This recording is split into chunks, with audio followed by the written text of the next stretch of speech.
ಜನನಿ news ಚಾನೆಲ್ಗೆ like ಮಾಡಿ, subscribe ಮಾಡಿ, ಶೇರ್ ಮಾಡುವ ಮೂಲಕ ನಮ್ಮ ಚಾನೆಲ್ಗೆ ಸಹಕರಿಸಿ. ಹೆಚ್ಚಿನ ಮಾಹಿತಿಗಾಗಿ ಸಂಪರ್ಕಿಸಿ ಹರಿಚಿನ್. ಚೆನ್ನೈ ಕಾರಿಡಾರ್ ರಸ್ತೆ ಅಭಿವೃದ್ಧಿಗೆ ಭೂಸ್ವಾಧೀನವಾಗಿರುವ ಗಡಿಭಾಗದ ಏತುರಳ್ಳಿ ಮತ್ತು ಚಿಕ್ಕನಹಳ್ಳಿ ರೈತರು ಏನು ಪಾಪ ಮಾಡಿದ್ದಾರೋ ಗೊತ್ತಿಲ್ಲ. ಅವರ ಹಣವನ್ನು ಬಿಡುಗಡೆ ಮಾಡಲು ತಹಸೀಲ್ದಾರ್ಗೂ ಪುರ್ಸತ್ತಿಲ್ಲ. ಇನ್ನು SLOಗಂತೂ ಇದ್ದಿದ್ದೂ ಪುರ್ಸತ್ತಿಲ್ಲ. ಇನ್ನು ಚಿತ್ತೂರು PD ಗೆ ಅಮೌಂಟನ್ನು ಬಿಡುಗಡೆ ಮಾಡಿ ಅಂತ ಹೇಳಿದ್ರು. ಅವರು ಮರಗಿಡಗಳ ಒಂದು ವ್ಯತ್ಯಾಸ ಇದೆ, ಹೆಚ್ಚಾಗಿ ಬರೆದುಬಿಟ್ಟಿದ್ದಾರೆ ಅಂತೇಳಿ ಬಡವರ ಮೇಲೆ ಬ್ರಹ್ಮಾಸ್ತ್ರವನ್ನು ಎತ್ತಿ ತಮ್ಮ ಪ್ರತಾಪವನ್ನು ತೋರಿಸುತ್ತಿರುವ ಸರ್ಕಾರಿ ಅಧಿಕಾರಿಗಳ ವಿರುದ್ಧ ಕ್ರಮ ಕೈಗೊಳ್ಳಬೇಕಾದ ಜನಪ್ರತಿನಿಧಿಗಳು ಇದ್ದೂ ಇಲ್ಲದಂತಾಗ್ಬಿಟ್ಟಿದ್ದಾರೆ. ಯಾಕಂದರೆ ಇವತ್ತು ಚೆನ್ನೈ ಕಾರಿಡಾರ್ ರಸ್ತೆ ಅಭಿವೃದ್ಧಿಗೆ ಭೂಸ್ವಾಧೀನ చెన్నై కారిడార్ రోడ్కి మా జమీన్ పోయింది. సుమారు 15 ఇంకా తిరిగి సాలపోయి మొన్న లాస్ట్కి తహసీల్దార్ కాళ్ళు పట్టుకొని అడుక్కుంటే కూడా ఇప్పటికి మా పైన కనికరం చూపించలే. ఇప్పుడు ನ್ಯಾಯ ದೊರಕಿಸುವ ಜೊತೆಗೆ ಪರಿಹಾರವನ್ನು ನೀಡದೇ ಇದ್ದರೆ ಖಂಡಿತವಾದ ವಾರ ಇರ್ಬೋದು, 15 ದಿನ ಇರ್ಬೋದು, ಸ್ಥಳದಲ್ಲಿಯೇ ಸಮಸ್ಯೆ ಬಗೆಹರಿಸುವವರೆಗೂ ಅಹೋರಾತ್ರಿ ಉಪವಾಸ ಸತ್ಯಾಗ್ರಹ ಮಾಡುವ ಎಚ್ಚರಿಕೆಯನ್ನು ತಾಲೂಕಾಡಳಿತ ಮತ್ತು ವಿಶೇಷ ಭೂಸ್ವಾಧೀನ ಅಧಿಕಾರಿಗೆ ನೀಡ್ತಾ ಇದ್ದೀವಿ. ಆಗ ರೈತರಿಗೇನಾದರೂ ತೊಂದರೆ ಆದರೆ ಸಂಬಂಧಪಟ್ಟ ತಾಲೂಕಾಡಳಿತ ಅಧಿಕಾರಿಗಳು, ತಾಲೂಕು ದಂಡಾಧಿಕಾರಿಗಳು, ಕಂದಾಯ, ಸರ್ವೆ, ವಿಶೇಷ ಭೂಸ್ವಾಧೀನ ಅಧಿಕಾರಿಗಳು ಮತ್ತು ಚಿತ್ತೂರು PD ಅವರೇ ನೇರ ಕಾರಣ ಅಂತೇಳಿ ಈ ಮೂಲಕ ಅವರಿಗೆ ಎಚ್ಚರಿಕೆಯನ್ನು ರವಾನೆ ಮಾಡ್ತಾ ಇದ್ದೀವಿ. నా పేరు నాన్స్వామి, మా దేతరపల్లి. చెన్నై కారిడార్ రోడ్కి మా జమీన్ పోయింది. సుమారు 15 ఇంకా తిరిగి సాలపోయి మొన్న లాస్ట్కి తహసీల్దార్ కాళ్ళు పట్టుకొని అడుక్కుంటే కూడా ఇప్పటికి మా పైన కనికరం చూపించలే. ఇప్పుడు అడిగితే కూడా ఇంకా వారం కావాలా, 10 నెలలు కావాలని చెప్పి మమ్మల్ని హింసిస్తూ ఉన్నారు. దయచేసి మాదేమో మా బాధలన్నా చూసి మీరు మాకు దాన్ని ఏమో రెడీ చేసి మాకు పరిహారం వచ్చేటట్లు మీరు రెడీ చేయాలని చెప్పి, మీరు ఇలేదంటే 22వ తారీఖు రోడ్లని మా జమీన్ ఆడుంటే ఆడిపోయి మేము గుడ్లు అన్ని పట్టుకోపోయి కట్టేసుకునేసి అక్కడే ఉంటాము. మాకు అక్కడే వచ్చి పరిష్కారం చేయండి. లేకుండా పోతే మేము ఏమికన్నా రెడీగా ఉన్నాం స్వామి. మీరే వచ్చి మాకు పరిష్కారం చేయాలని కోరుతాను.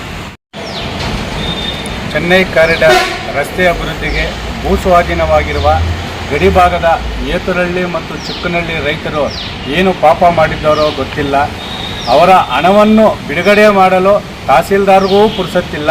ಇನ್ನು SLOಗಂತೂ ಇದ್ದಿದ್ದೂ ಪುರ್ಸತ್ತಿಲ್ಲ. ಇನ್ನು ಚಿತ್ತೂರು PD ಗೆ ಅಮೌಂಟನ್ನು ಬಿಡುಗಡೆ ಮಾಡಿ ಅಂತ ಹೇಳಿದ್ರು. ಅವರು ಮರಗಿಡಗಳ ಒಂದು ವ್ಯತ್ಯಾಸ ಇದೆ, ಹೆಚ್ಚಾಗಿ ಬರೆದುಬಿಟ್ಟಿದ್ದಾರೆ ಅಂತೇಳಿ ಬಡವರ ಮೇಲೆ ಬ್ರಹ್ಮಾಸ್ತ್ರವನ್ನು ಎತ್ತಿ ತಮ್ಮ ಪ್ರತಾಪವನ್ನು ತೋರಿಸುತ್ತಿರುವ ಸರ್ಕಾರಿ ಅಧಿಕಾರಿಗಳ ವಿರುದ್ಧ ಕ್ರಮ ಕೈಗೊಳ್ಳಬೇಕಾದ ಜನಪ್ರತಿನಿಧಿಗಳು ಇದ್ದೂ ಇಲ್ಲದಂತಾಗ್ಬಿಟ್ಟಿದ್ದಾರೆ. ಯಾಕಂದರೆ ಇವತ್ತು ಚೆನ್ನೈ ಕಾರಿಡಾರ್ ರಸ್ತೆ ಅಭಿವೃದ್ಧಿಗೆ ಭೂಸ್ವಾಧೀನವಾಗಿ ಸುಮಾರು 10 ವರ್ಷ ಕಳೆದಿದೆ. 2016ರಲ್ಲಿ ನೋಟಿಫಿಕೇಷನ್ ಮಾಡಿ ನೋಟಿಸನ್ನು ಸಹ ರೈತರಿಗೆ ಕೊಟ್ಟಿದ್ದಾರೆ. ಅದರಲ್ಲೂ ಏತರಹಳ್ಳಿ ಸರ್ವೆ ನಂಬರ್ 34ರಲ್ಲಿ ಇಬ್ಬರು ದಲಿತ ಕುಟುಂಬಕ್ಕೆ ಸೇರಿದ್ದ ಇಬ್ಬರು ರೈತರಿಗೆ ಸೇರಬೇಕಾದ ಮಾರಪ್ಪ ಮತ್ತು ವೆಂಕಟೇಶಪ್ಪ ಇವರಿಗೆ ಸೇರಬೇಕಾದಂತಹ ಮರಗಿಡಗಳ ಪರಿಹಾರವೂ ಇಲ್ಲ, ಭೂ ಪರಿಹಾರವೂ ಇಲ್ಲ. ಸುಮಾರು 1 ವರ್ಷದಿಂದ ತಾಲೂಕು ಆಫೀಸಿಗೆ ಇಲ್ಲ ದಾಖಲೆಯನ್ನು ಕೊಡಿ ಸ್ವಾಮಿ, ನಿಮ್ಮ ಕಾಲು ಹಿಡ್ಕೊತೀವಿ ಅಂತೇಳಿ 6 ಜನ ತಹಸೀಲ್ದಾರರನ್ನು ಬೇಡ್ಕೊಂಡಿದ್ದಾರೆ. 5 ಜನ ಜಿಲ್ಲಾಧಿಕಾರಿಗಳು ಏನೋ ಬದಲಾವಣೆ ಆಗಿದ್ದಾರೆ, 5 ಜನ SLOಗಳು ಬದಲಾವಣೆ ಆಗಿದ್ದಾರೆ. ಆದರೆ ಆ ಇಬ್ಬರು ದಲಿತ ರೈತರ ಒಂದು ಪರಿಹಾರವಿಲ್ಲ, ಅವರ ಹಣೆ ಬರೋನು ಸಹ ಪರಿಹಾರ ಆಗ್ತಾಯಿಲ್ಲ.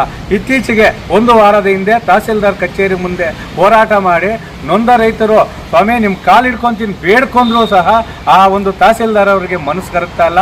ಅವರು ವರದಿ ಕೇಳ್ತಾ ಇದ್ದಾರೆ. ಯಾಕಂದರೆ SLO ಅವರು ಒಂದು ವರದಿ ಕೇಳ್ತಾ ಇದ್ದಾರೆ.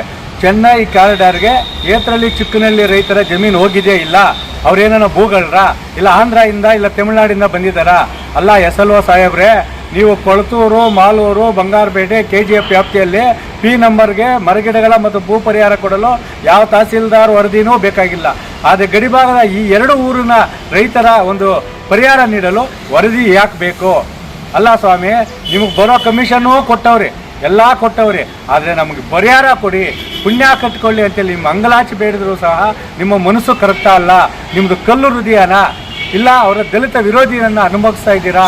ಇಲ್ಲ ತಹಸೀಲ್ದಾರನ ಕೇಳ್ತಾ ಇದ್ದೆ. ಅಲ್ಲ ಸ್ವಾಮಿ, ಅವ್ರ ರೈತರು P ನಂಬರೇ ಹೋಗಿರೋದು, P ನಂಬರಲ್ಲಿ ಜಮೀನು ನೀವೇ ಪರಿಹಾರ ಕೊಟ್ಟಿಲ್ಲ, ಇಲ್ಲ ದಾಖಲೆ ಕೊಡಿ. ಅವ್ರ ತಾತನಿಗೆ ಮಂಜೂರಾಗಿದೆ, ತೋಟಿ ವೆಂಕಟಪ್ಪನ ಮಂಜೂರಾಗಿದೆ. ಆ ತೋಟಿ ವೆಂಕಟಪ್ಪನಿಂದ ಅವ್ರ ಮಗನ ಆಗಿದೆ, ಅವ್ರ ಮಗನಿಂದ ಅವ್ರ ಮಕ್ಕಳು ಅದೇ ಒಂದು ಸ್ವಾಧೀನದಲ್ಲಿದ್ದಾರೆ. ಅವರಪ್ಪ ತಾತನೂ ಸತ್ತೋಗಿದ್ದಾನೆ, ಮಗನೂ ಸತ್ತೋಗಿದ್ದಾನೆ, ಮೊಮ್ಮಕ್ಕಳ ಹೆಸರು ಬರಲ್ವಾ? ಮೊಮ್ಮಕ್ಕಳ ಹೆಸರು ಬರೋದಕ್ಕೂ ಸಹ ವಂಶವೃಕ್ಷದ ಪ್ರಕಾರ ವರದಿ ಹಾಕ್ಕೊಡ್ತಾರೆ. ನಾನು ಬರಬೇಕು, ಸ್ಪಾಟ್ ಇನ್ಸ್ಪೆಕ್ಷನ್ ಮಾಡಬೇಕು. ಬೆಂಗಳೂರು ಭೂಗಳರು ಬಂದು ಕೆರೆಗಳನ್ನ, ರಾಜಕಾಲುವೆಗಳನ್ನ, ಗೋಮಾಳಗಳನ್ನ ಲೂಟಿ ಮಾಡ್ಕೊಂಡು ಹೋಗ್ತಾರೆ. ಅವ್ರು ಯಾವುದು ವರದಿ ಹಾಕಕ್ಕ ನಿಮ್ಗೆ ಯಾವುದೇ ರೀತಿ ತಕರಾರು ಬೇಕಾಗಿಲ್ಲ, ಸ್ಥಳ ಪರಿಶೀಲನೆ ಮಾಡೋಕ್ಕಾಗಿಲ್ಲ. ಆ ಚೆನ್ನೈ ಕಾರಿಡಾರ್ಗೆ ಹೋಗಿರೋ ಕನಿಷ್ಠ 2 ಎಕರೆ ಜಮೀನಲ್ಲಿ ಉಳಿದಿರೋ ಜಮೀನು ಈ ಒಂದು ಕುಟುಂಬ ವಾರಸುದಾರರಿಗೆ ಸೇರ್ತದೆ, ಅವರು ಪರಿಹಾರ ಕೊಡಿ ಅಂತೇಳಿ ನೀವು ಏನು ವರದಿನೂ ಹಾಕ್ಕೊಡ್ತಾ ಇಲ್ಲ.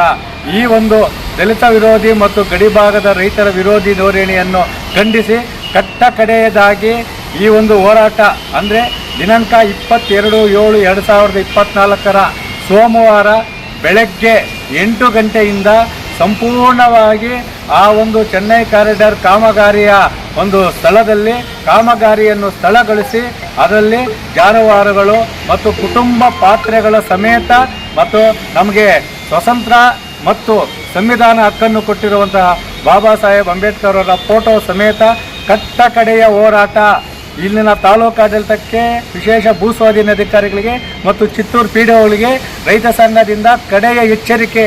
ನಮ್ಮ ಪ್ರಾಣವನ್ನು ಬೇಕಾದರೂ ಆ ಜಮೀನಲ್ಲಿ ಬಿಡ್ತೀವಿ, ವರದಿ ಸಿಕ್ಕಿ ನಮಗೆ ಪರಿಹಾರ ಸಿಗುವವರೆಗೂ ಯಾವುದೇ ಕಾರಣಕ್ಕೂ ಆ ಒಂದು ಕಾಮಗಾರಿ ನಡೆಯಲು ಅವಕಾಶ ನೀಡುವುದಿಲ್ಲ ಅಂತೇಳಿ ಅದರ ಒಳಗೆ ಸಂಬಂಧಪಟ್ಟ ತಹಸೀಲ್ದಾರರು, ಕೋಲಾರ ಭೂಸ್ವಾಧೀನ ಇಲಾಖೆ SLO ಅವರು ಮತ್ತು ಚಿತ್ತೂರು PD, ಸಂಬಂಧಪಟ್ಟ RI VA ಮತ್ತು ಪೊಲೀಸ್ ಇಲಾಖೆ ಆ ಸ್ಥಳಕ್ಕೆ ಬಂದು ಆ ಸ್ಥಳದಲ್ಲಿಯೇ ಸ್ಥಳ ಪರಿಶೀಲನೆ ಮಾಡಿ ಸುತ್ತಮುತ್ತ ಗ್ರಾಮಸ್ಥರ ಒಂದು ವರದಿಯನ್ನು ತೆಗೆದುಕೊಂಡು ಆ ಒಂದು ರೈತರಿಗೆ ನ್ಯಾಯ ದೊರಕಿಸುವ ಜೊತೆಗೆ ಪರಿಹಾರವನ್ನು ನೀಡದೇ ಇದ್ದರೆ ಖಂಡಿತ ಅದು ವಾರ ಇರ್ಬೋದು, 15 ದಿನ ಇರ್ಬೋದು, ಸ್ಥಳದಲ್ಲಿಯೇ ಸಮಸ್ಯೆ ಬಗೆಹರಿಸುವವರೆಗೂ ಅಹೋರಾತ್ರಿ ಉಪವಾಸ ಸತ್ಯಾಗ್ರಹ ಮಾಡುವ ಎಚ್ಚರಿಕೆಯನ್ನು ತಾಲೂಕಾಡಳಿತ ಮತ್ತು ವಿಶೇಷ ಭೂಸ್ವಾಧೀನ ಅಧಿಕಾರಿಗೆ ನೀಡ್ತಾ ಇದ್ದೀವಿ. ಆಗ ರೈತರಿಗೇನಾದರೂ ತೊಂದರೆ ಆದರೆ ಸಂಬಂಧಪಟ್ಟ ತಾಲೂಕಾಡಳಿತ ಅಧಿಕಾರಿಗಳು, ತಾಲೂಕು ದಂಡಾಧಿಕಾರಿಗಳು, ಕಂದಾಯ, ಸರ್ವೆ, ವಿಶೇಷ ಭೂಸ್ವಾಧೀನ ಅಧಿಕಾರಿಗಳು ಮತ್ತು ಚಿತ್ತೂರು PDOವರೇ ನೇರ ಕಾರಣ ಅಂತೇಳಿ ಈ ಮೂಲಕ ಅವರಿಗೆ ಎಚ್ಚರಿಕೆಯನ್ನು ರವಾನೆ ಮಾಡ್ತಾ ಇದ್ದೀವಿ. ಈ ಒಂದು ಮಾಹಿತಿ ನಿಮಗೆ ಇಷ್ಟ ಆದಲ್ಲಿ ದಯವಿಟ್ಟು ಲೈಕ್ ಮಾಡಿ, ಶೇರ್ ಮಾಡಿ, ಕಾಮೆಂಟ್ ಮಾಡಿ ತಿಳಿಸಿ. ಮುಂದಿನ ವಿಡಿಯೋ ನೋಟಿಫಿಕೇಶನ್ ನಿಮಗೆ ಬರಬೇಕು ಅಂದ್ರೆ ಬೆಲ್ ಬಟನ್ ಅನ್ನ ಕ್ಲಿಕ್ ಮಾಡಿ.